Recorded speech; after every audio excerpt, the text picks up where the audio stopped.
जब किसी व्यक्ति का भाग्य सोया हुआ हो, तो व्यक्ति अपनी मेहनत से 2 समय की रोटी तो कमा सकता है, किंतु जीवन में उन भौतिक सुखों को प्राप्त नहीं कर पाता, जो हर व्यक्ति करना चाहता है। किंतु यदि आप एक तुला राशि के जातक हैं, तो आज का ये कार्यक्रम आपके लिए कुछ बहुत ही विशेष होने जा रहा है,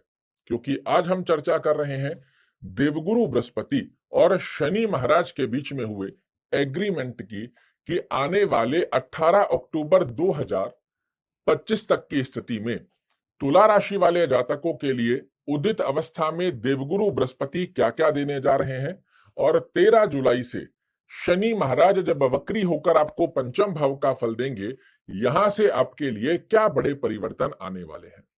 देवगुरु बृहस्पति, जिन्हें ज्ञान का कारक, यश, मान और प्रतिष्ठा का कारक कहा जाता है, ये आपके भाग्य भाव में उदित हुए हैं। यहां समझिएगा,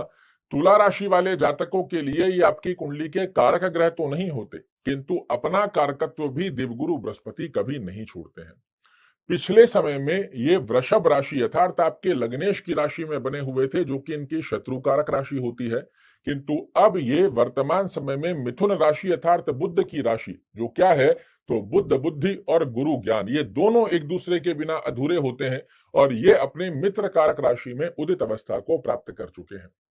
10 जुलाई 2025 से लेकर 18 अक्टूबर 2025 के मध्य ये 5 गतिविधियां जो मैं आपको बताने जा रहा हूं, ये एक एक कर तुला राशि वाले जातकों के जीवन में 100% सत्य होती हुई पाई जाएंगी। बिल्कुल सीधी चर्चा करते हैं कि क्या अवस्था आपको देखने को मिलेगी।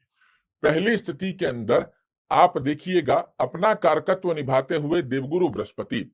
आपको मेहनत के परिपूर्णता से रिजल्ट 10 जुलाई से ही देना प्रारंभ करेंगे।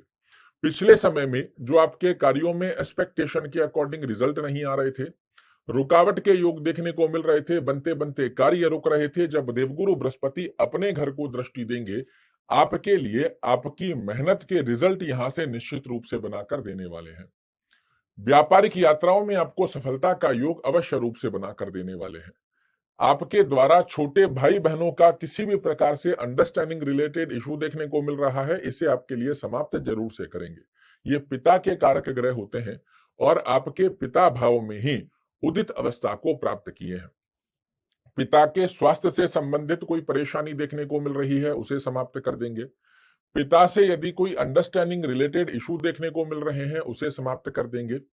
धार्मिक कार्यों में आपकी रुचि इस समय में जागृत होती हुई दिखाई देंगी। पिछले समय में जो आपको किसी भी प्रकार से पूजा पाठ जाप तप में किसी भी प्रकार से मन नहीं लग रहा था, अब आप देखेंगे धार्मिक प्रवृत्ति की स्थिति का योग आपके लिए एक अच्छे स्वरूप को दर्शाकर देने जा रहा है। ये ज्ञान के कारक ग्रह हैं, और जब इनकी पंचम दृष्टि आपके लग्न पर आएगी, ये व्यक्ति के व्यक्तित्व, आचार विचार, व्यवहार, स्वभाव की स्थितियों को ज्ञान स्वरूपी योग में परिवर्तित करते हुए पाए जाते हैं। आपके अंदर एक अलग सा ठहराव लाएंगे, सोचने के ऊपर आपको मजबूर कर देंगी कि क्या मैं कर रहा हूं, किन गलतियों की वजह से मुझे पिछले समय के अंदर उतार चढ़ाव जीवन में देखने को मिले, किन कारणों की वजह से मुझे फाइनेंशियल लॉसेस देखने को मिले, और अब मुझे क्या नया करना है,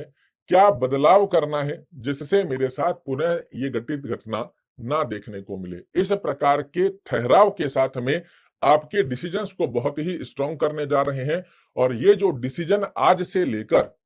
18 अक्टूबर 2025 तक आपके द्वारा लिए जाएंगे, ये ना सिर्फ आपको अपितु आपके परिवार को भी ऊंचाइयों की तरफ पहुंचाते हैं, भौतिक सुखों में वृद्धि करने का सहारा देते हैं, और आपको समाज में, परिवार में, कुटुंब में, कर्म क्षेत्र में दिलाते हैं यश, मान और प्रतिष्ठा।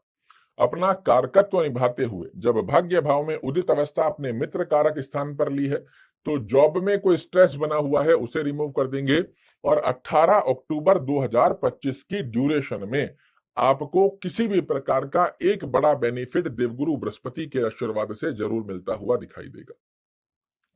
शनि महाराज वक्र गति में जब पंचम भाव का फल देंगे, आपकी एक्टिविटीज, आपकी बुद्धिमता, चातुर्यमता की दक्षता के दम पर आप जीवन में श्रेष्ठ मुकाम हासिल करें, ये आशीर्वाद शनि और गुरु के बीच में जो संधि हुई है, जो एग्रीमेंट हुआ है, उसका आशीर्वाद आपको मिलने जा रहा है। विद्यार्थियों को कंपटीशन में सफलता की स्थिति का योग बनकर आएगा, और आपको सडन ऑफ बेनिफिट्स की स्थितियां इसी ड्यूरेशन में 100% मिलने जा रही है। बेहद सुंदर स्वरूप में देवगुरु बृहस्पति की उदित अवस्था और शनि महाराज की वक्र गति अवस्था दोनों ही तुला राशि वाले जातकों के लिए एक बड़ी राहत लेकर आ रही है, क्योंकि यहाँ पर शनि महाराज आपकी कुंडली में षष्ठम भाव में कमजोर हो रहे हैं और देवगुरु बृहस्पति पिछले समय में अपनी शत्रु कारक राशि में बने हुए थे। अब इन दोनों का जो एग्रीमेंट साइन हुआ है, ये आपके लिए बेहद सुंदर स्वरूप में राहत देता हुआ पाया जाता है। किन लोगों को राहत विशेष रूप से मिलेगी और किन लोगों को राहत का स्वरूप नहीं देखने को मिलेगा, ये दोनों ही अवस्था आपके लिए जानना जरूरी है। यहां मैं आपको एक कुंडली दिखा रहा हूं। इस कुंडली में यदि देवगुरु बृहस्पति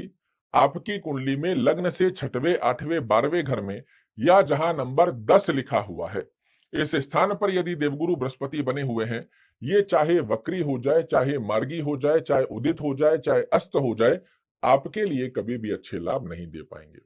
वहीं दूसरी तरफ में शनि की भी स्थिति को चेक कर लीजिएगा। शनि महाराज लग्न से छठवें, आठवें, 12वें घर में या जहां नंबर 1 लिखा हुआ है, इस स्थान पर शनि महाराज बने हुए हैं, ये आपको कभी भी अच्छे लाभ नहीं दे पाएंगे। किंतु इन दोनों ही ग्रहों को, गुरु और शनि की स्थिति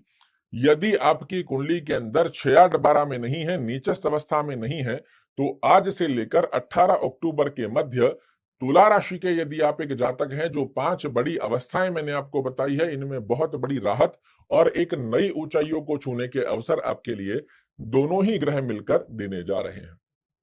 क्या करना चाहिए? तो एक माला ओम शन शनश्चराय नमः का जाप, एक माला ओम गुरुवे नमः का जाप करना, चलते फिरते ओम नमो भगवते वासुदेवाय नमः का जाप करना, सायंकालीन समय में शनि चालीसा का पाठ सुनना या करना, दोनों में से जो संभवत स्थिति बनती है, इसे फॉलो कर देखिए। ये जो समय अवधि है, आज से 18 अक्टूबर के मध्य, ये जीवन में निश्चित रूप से लेकर आएगी आपके लिए बहुत बड़े बदलाव। आशा करता हूं